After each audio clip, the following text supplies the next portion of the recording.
Hello, everyone. My name is Brad Stinson. I'm the host of Collective Conversations, and I'm so excited for our guest today. She is a mom, wife, daughter, HR professional. They call her Coach K, not the one at Duke, the diplomat from across the globe, from Jamaica, Nigeria, Thailand, diversity expert. I'm sure her travel book is coming out soon. New to cycling, awesome expert in everything that this world needs right now and the conversation that's going on in America. I really believe that we are going to have an amazing time here talking to Kamella Emmanuel. Thank you so much for joining us. Thank you, Brad, for that wonderful introduction. I appreciate you being here. All right. So first things first, as I do with everybody, if you could just take a couple moments and just introduce yourself, tell everybody, really, who you are, what you're about, what you're working on. We're so excited for this conversation, and I'm going to toss it over to you. Okay. Well, hello, everybody. I am Kamella Emmanuel, as Brad just rightly said. Who am I at my core? While I'm all those labels, I would say, a servant leader, and I'm a coach. At the core of my heart, it is to tap into the souls of individuals and really help them find a best and better version of themselves. And so that's where I really thrive. I also do a number of other things. Yes, I'm an HR professional, but I was also a diplomat for, nearly 10 years.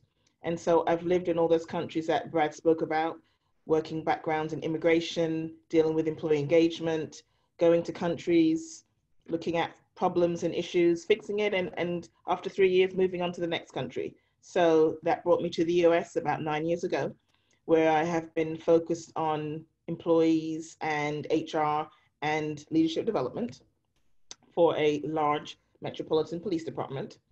And I also have my own consulting company, which has been in effect launched this year, but I have been coaching for about 4 to 5 years.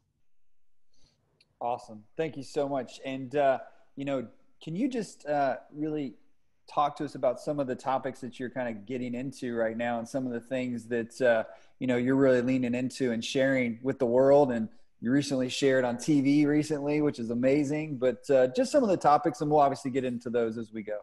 Absolutely. So more recently, I've very much been involved in diversity and inclusion in many different formats, but more recently with, things going on around the world and the murder of George Floyd, a neighbor actually basically had an inception idea to start a conversation with people in the neighborhood. And that was about 8 weeks ago. I joined that, didn't know her, and that started a number of community conversations. But with my background, fortunately, in HR and leadership development, I was able to really kind of jump in and bring some education to the table. I live in a neighborhood which is probably, I would say, about 90% white. And so we had a Zoom call that she called, and there were about 50 neighbors. So there were about 95% white neighbors and a small percentage of Latino and African-American, Black. And, they just had so many questions. What is this about? We didn't know things were, this terrible. I feel awful for being naive. What's going on? How can I become educated? And so I found myself in a position to really, again, that servant leader, to give my skills and gifts in a way to kind of educate people so that we can really come together, because what struck me was the level of love and compassion, and people really do care. And so one of the topics that people were really asking about was implicit bias. So I became, I've done that several times just in my field. And so therefore I did a session on implicit bias, which was picked up by one of the ladies on the call as an anchor for our local news station. And she did a series with the lady who incepted the conversations, and also a series with me for 2 days on implicit bias. So that was really eye-opening to be able to share around education, our thoughts and our minds. When we say things like, I don't see color, I was able to really dissect all of that over the last 2 days.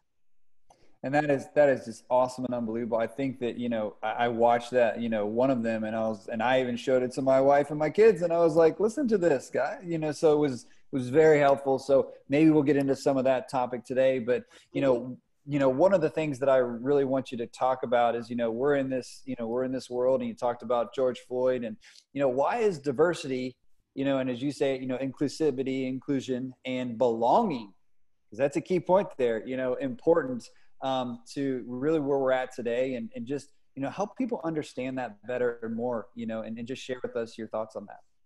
So the thing is, when we think of diversity, it's like, what do we think of? Sometimes people get nervous, being very completely honest.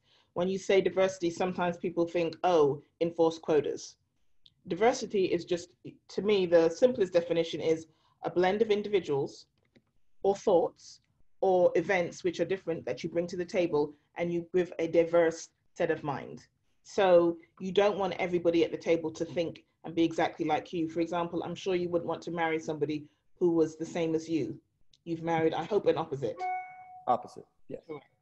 And somebody who's the yin to our yang, who makes us maybe better in ways and we do the same to them. They bring a different thought process. They make us see things in a different light. So why would we not want to do that in the work environment? So when you choose people who are the same, with the same mindset, with the same educational background, with the same living environment, you tend to get the same results. And that is a huge, huge mistake. And I'm sure most Fortune 500 companies, we want to be successful. And so in order to do that, you need to have a variety of different minds around the table.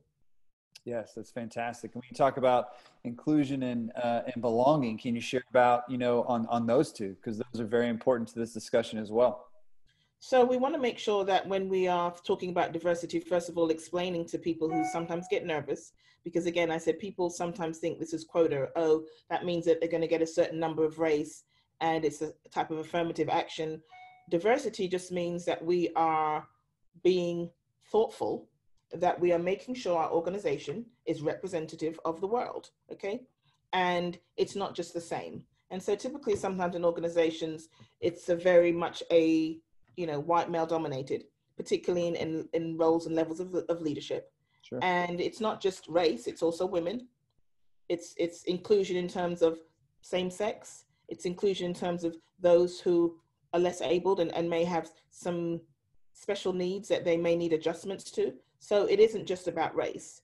And I think that's where people go to straight away. It's like, oh, now they're going to hire some token Latinos or Black people, and they're just trying to show that they embrace everybody and they're going to give them our jobs or jobs that they don't deserve.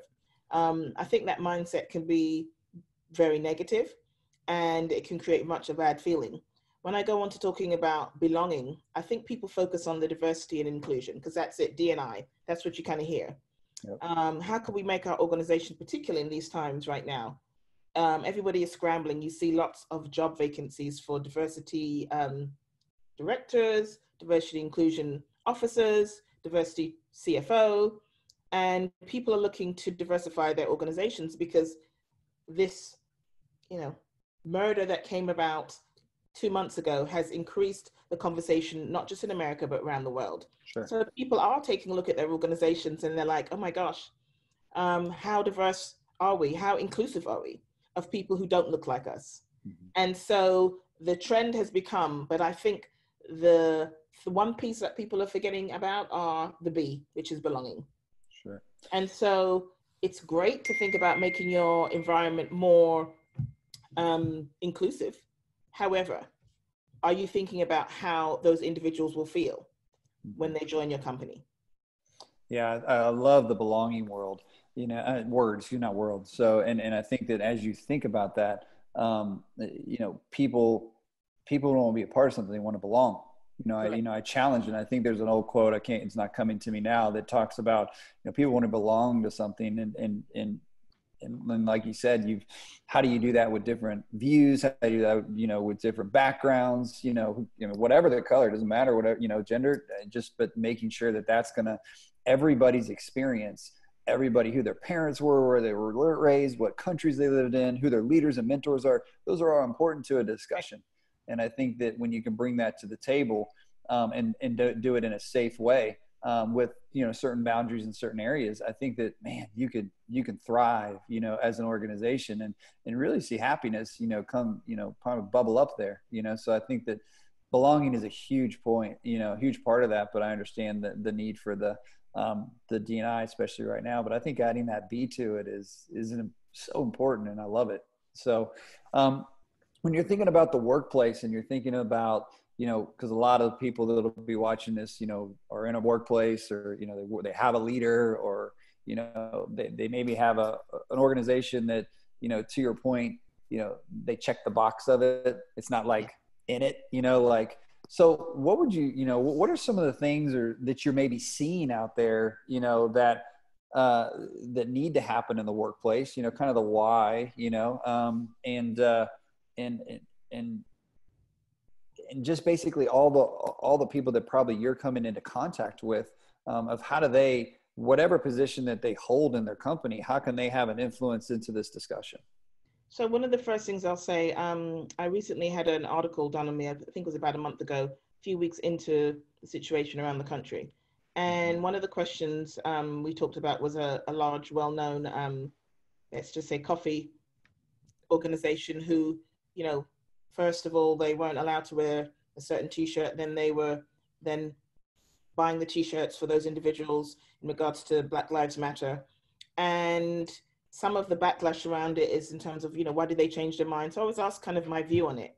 And this is the thing I will say, I'm very, very, very, my passion in terms of for leaders is to help mold and create authentic leaders. Okay. I think that we tend to show up how people want us to show up, or we show up how we think they want us to show up.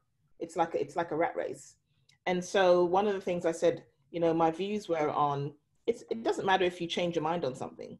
I think we're so very nervous at the moment to be the cancel culture. And so my thing is, what is the why behind why you're doing anything? What is your why in everything? I think it's much more authentic to say, a month ago, those T-shirts weren't allowed in my organization.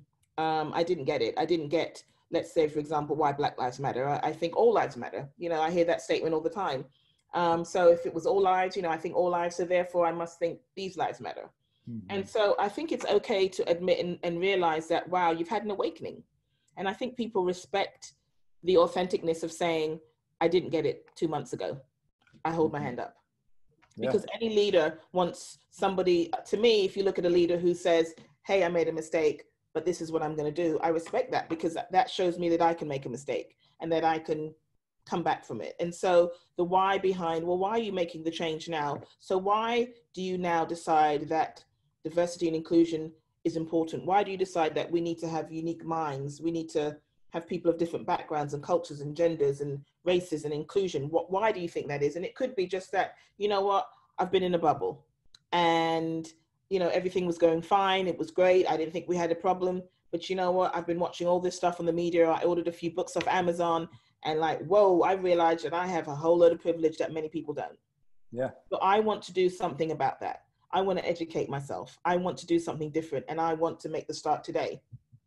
There you go. So you're asking, I tell, I've been coaching a lot of leaders myself, and I tell them, it's like, you're going to lead with your weakness here, because you probably didn't. You probably were checking the box before. You probably weren't fully engaged in it, unfortunately. But now you can come at it and say, I've learned, I've researched, I've listened, and I've developed something that we're going to, from this point forward, we're going to do something about it that matters. And I think that, that's an attractive part of leadership, that authenticity, and telling on yourself a little bit, hey, this is what I'm feeling. And unfortunately, I can change my heart because this is right. There's nothing wrong about the conversation. It's right. And so I think that as we, we can show ourselves in moving this, it's going to help move other people who report to these leaders and, ultimately the organizations. So how does this how does this, a common term, and I think you've heard me, say it, is, how does this go from the conference room table to the dinner table? How does this, go into, and you talked about it a little bit, the kind of the community and your neighbors. That was awesome. That's a fantastic idea. But how does that come to the dinner table, and how do you even just, I have 3 boys, right now. And so how does that, manifest itself down into that discussion, whether we're not doing the same thing, we're not just checking the box or not doing anything about it, so you talk about that, maybe talk about a little bit about the implicit bias, because that was awesome that you talked, what I heard on the TV interview. So it's the same way in terms of thinking about, okay, you own, a company, or you're the CEO, and you decide, wow, I've educated, I want to make sure that my workforce looks uniquely. I have different people of different backgrounds. So in your home life, you know, one of the things I talked about when I was on the Good Morning Show yesterday was, you know, as parents who are raising children, the first thing, again, biases are very much subconsciously, okay? Everything isn't to the front of the forefront of our mind. Some of them are very subconscious. And so we talk about storybooks. You know, what are the storybooks or reading materials in your home? You know, you have a bookcase behind you. How many Latino, African authors do you have? So some of those things just start as a basic looking around your home and thinking like, wow, what are the books that I read? What are the young stories that I tell my children at bedtime? Mm-hmm. And who is the hero? Who's the protagonist? Who is the enemy? Who is the monster? And mm-hmm. how are they portrayed? Often, if you look at those caricatures, they are portrayed of people who are minorities or people who are very, very dark, who are the scary, scary monsters. And again, that's a very subliminal message there. No one's overtly saying that somebody who's really, really dark is mean or bad. But those are the seeds that are sown, and they're sown at a very young age. And if you don't do anything to change those biases, when I say do anything, you're not going to museums, you're not having conversations at your dinner table about people who don't look like you. And furthermore, who are the people in your circle? Who are the people that mom and dad have over for dinner? Who are the people that we go to dinner with mom and dad at their homes? Do they look like us? So people feel at home, you know, I hear this statement all the time. I don't see race, or, you know, I don't talk about racist things in my home. We're very open. We love everyone. Yet, again, your materials that you read, the people that you support, the friends that you may entertain, they most of the time sometimes look like you. So while you're not talking about it, you wonder sometimes, how do your children then repeat a pattern where they are uncomfortable around people who don't look like them? Mm-hmm. Because again, maybe we've got media portrayal, and so they may see things that are on the media, but in their home, no one is telling them any different. They're not saying anything overtly, but they're not also highlighting what they could do about people who don't look like them. Yes. Wow. That's fantastic. And I think that, you know, as you think about this, and I do look at these books, you know, I think that there's some things there of just some understanding and just sitting back and really going, okay, how do I make sure that there isn't that subliminal message? How do I put us in, you know, in different situations and opportunities, you know, to learn better, and what does that look like? You know, I think one of the I had a leader challenge me one time, and he said, you know, how diverse is your group? And he said, look at your last 10 phone calls. That's the diversity of your group. And I said, okay.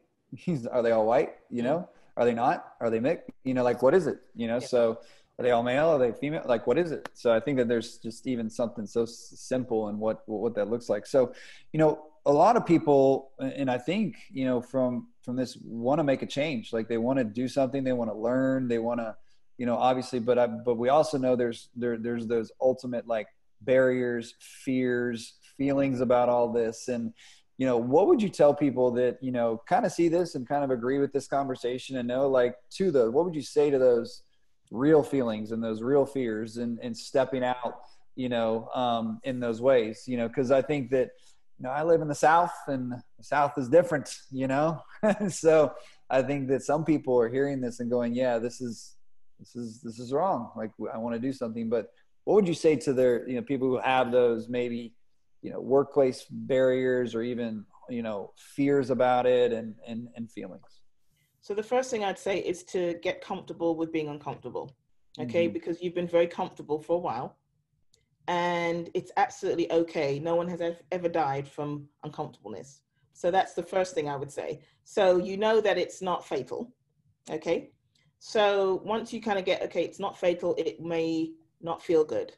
And the first thing I would do to even challenge the fears, before we even get to the fears, is I would say, before we even get to, you know, what should I do, is I would ask yourself, think of a time when you belonged or you joined a group where you felt really just part of a team, okay?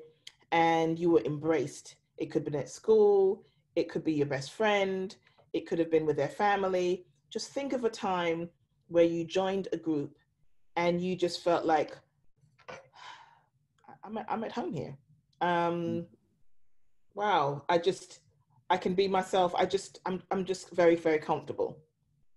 And I would then say to sit with that feeling for a minute and just kind of think about that moment and, what did that feel like? Now, most of the time you'll think of a memory and you'll smile and you'll be like, oh my gosh, yes. You just feel like you can thrive. Okay. And so that feeling is the same feeling that most, I say Black, Indigenous people of color want to feel in the workplace, and sadly don't. And so I would start with that. And so the fears.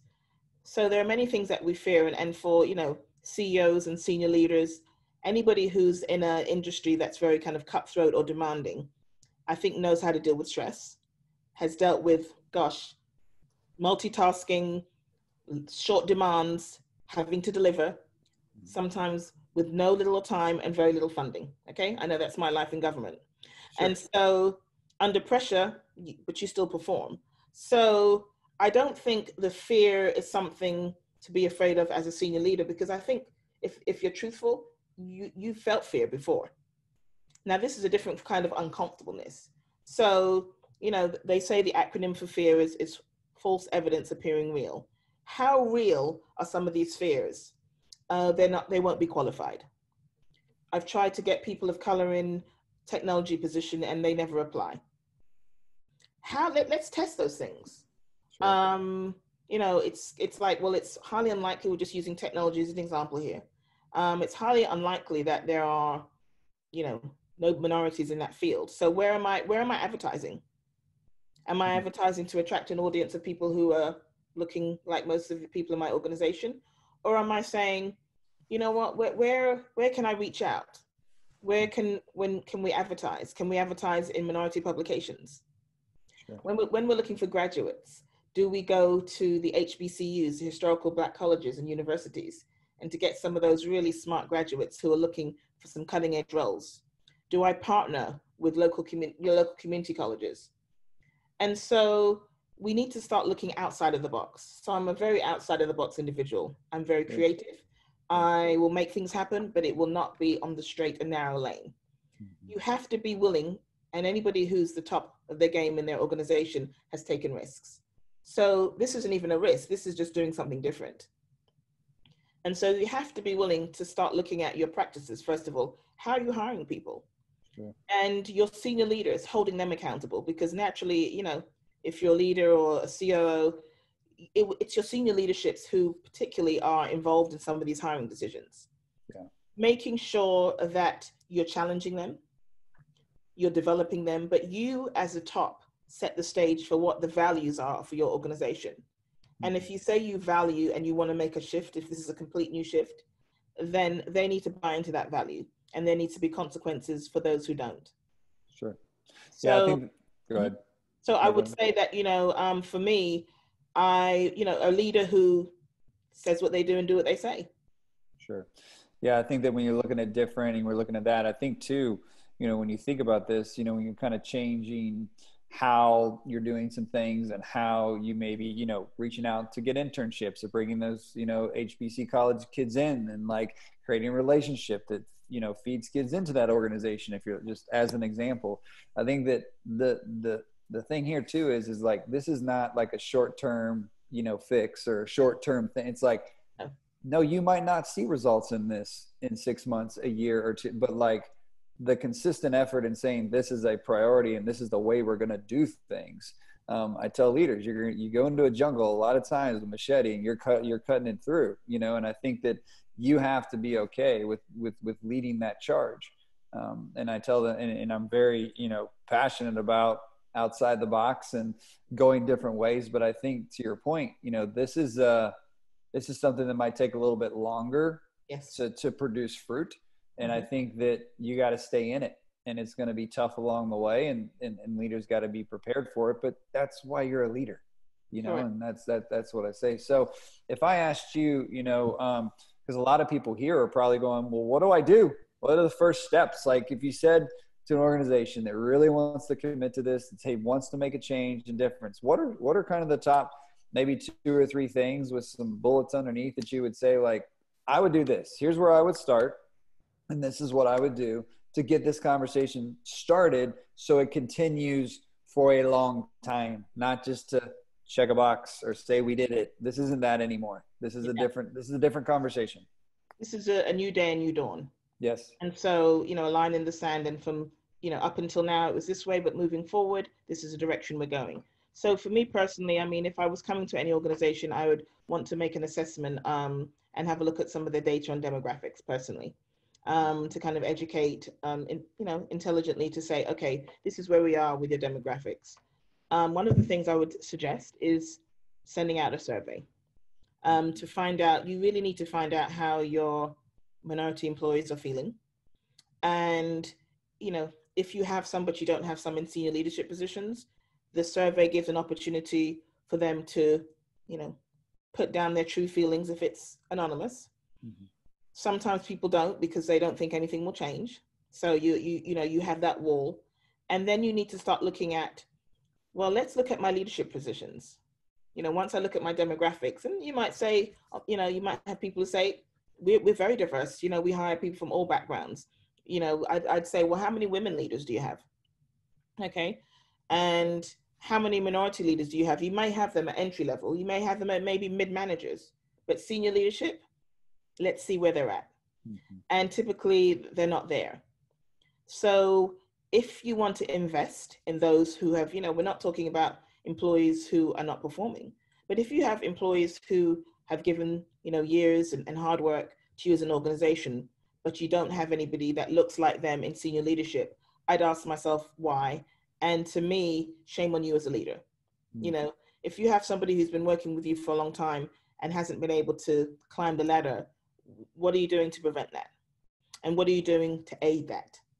Sure. And so looking at, okay, well, what things do we have to help for development? What things do we do for women? How are we supporting these individuals? You may not know how or have the tools yourself. Absolutely fine.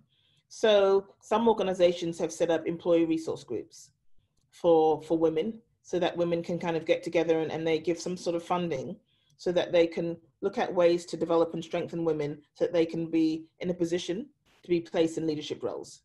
Okay.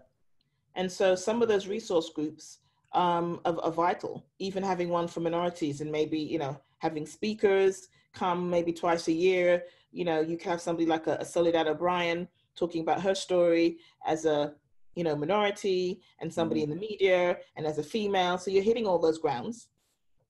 And to be able to inspire those people who are there on a day-to-day, who feel like that level is not for them because they don't look like the majority. Sure.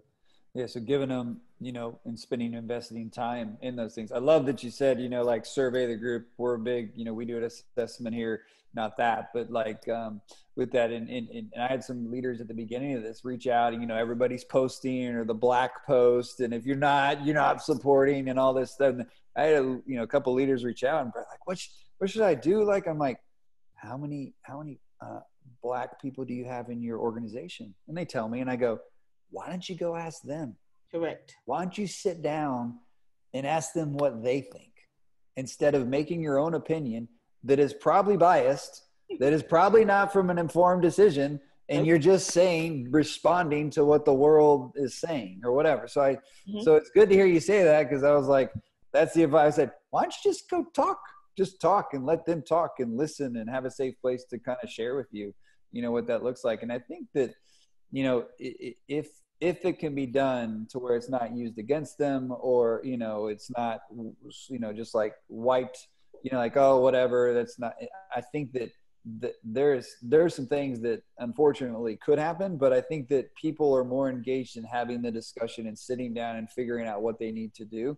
And I think that it's very important, what you just said, for everybody, here to engage in some way. And I think you've pointed out a couple, so we've talked about, this topic, and it's a fantastic topic that is so on the forefront of everything right now. Is there any last points or any last things that you want to kind of, say to the group and for people out there thinking about, the leaders and the organizations, and just really facilitating and getting this conversation going, because I think we all agree that it must continue. Absolutely. So I think you have to start somewhere. So a prime example, like you said, people reaching out to you and saying, what should I do? Should I post this black mark? What does this really mean? To me, you stop right there. When you have people who are minorities in your organization, how are you engaging them? When things are going on around the world, do you spend any time in your organization to say, wow, I wonder how this is impacting the people who work here? Mm-hmm. People don't expect, and I think this is across the globe, people don't expect somebody to have all the answers, but to have a level of compassion versus ignoring. So what happens is when we're uncomfortable is that we tend to ignore it and don't talk about it, which really makes it worse. So silence, unfortunately, amplifies everything. So the first thing I'd say is don't be silent. Call people together. You may not have all the answers, and say, I don't have all the answers. I'm not sure what to say, but I felt it was important to check in. I felt it was important to see how you're feeling. I felt it was important to say, I have an open door. I may not understand, but I certainly want to listen. Yep. So people know that you aren't just there to, as a number. And what we all, we know that, everyone has a job to do. However, do you value them in these moments? Because no one can go to work with all this going on around the world and still perform. Mm-hmm. Particularly if you're a minority at this time. It weighs on you. Yep.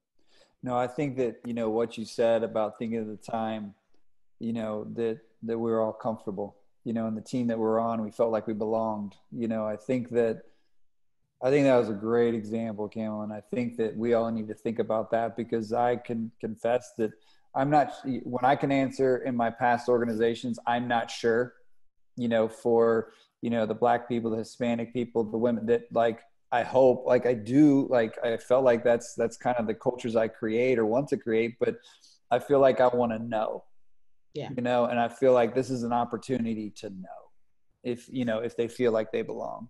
And you know what, you might be uncomfortable with what they say, but you got to have the compassion to listen.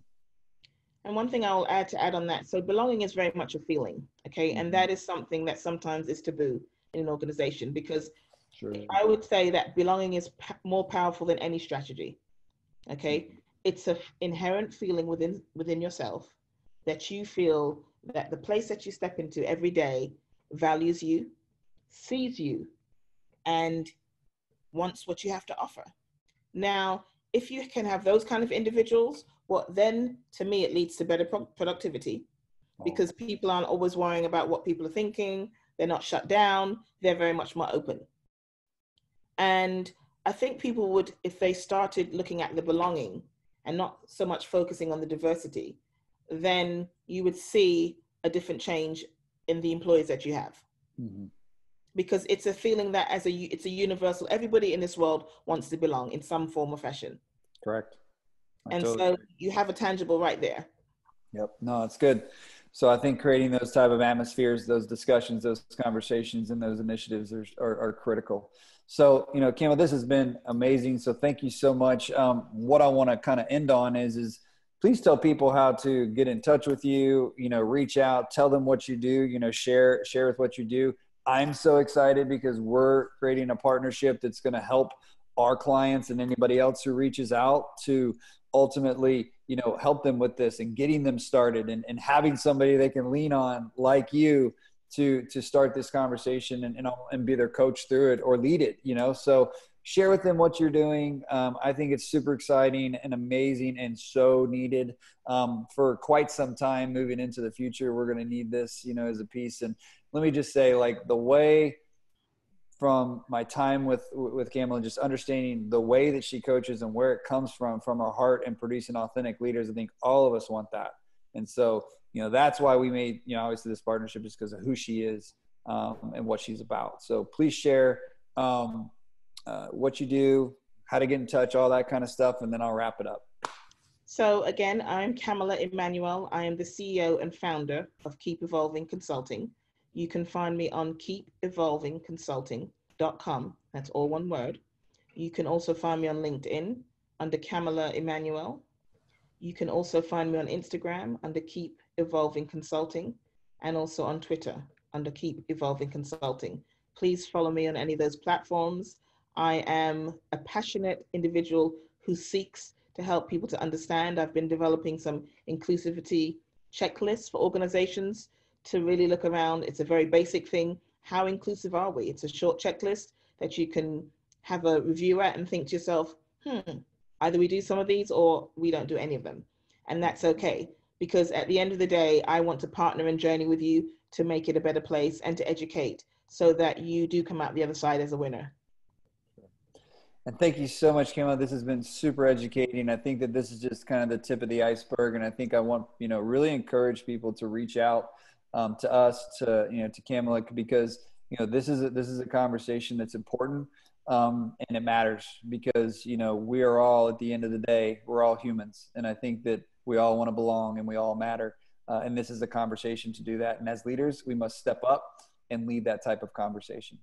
So again, thank you so much for joining Collective Conversations. This has been fantastic. We will catch you next time. You can find all this on our website, as you guys know. Take care. Thank you.